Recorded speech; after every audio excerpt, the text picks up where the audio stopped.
Hogy hívnak? Lakatos Erikálnánk. Miért bontottak? Ne bonts ki! Ez még a mai napra is érvényes. Köszönöm szépen. Fogadom én itt. Így viszed haza, ahogy kapod.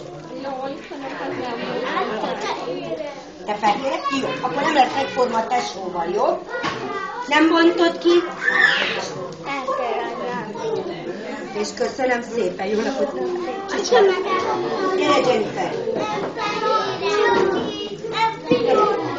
Mondd meg a néninek, hogy maradj még? Hogy hívnak?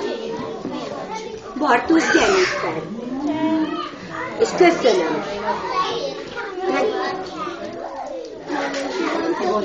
Ide teszem a tiédet, meg...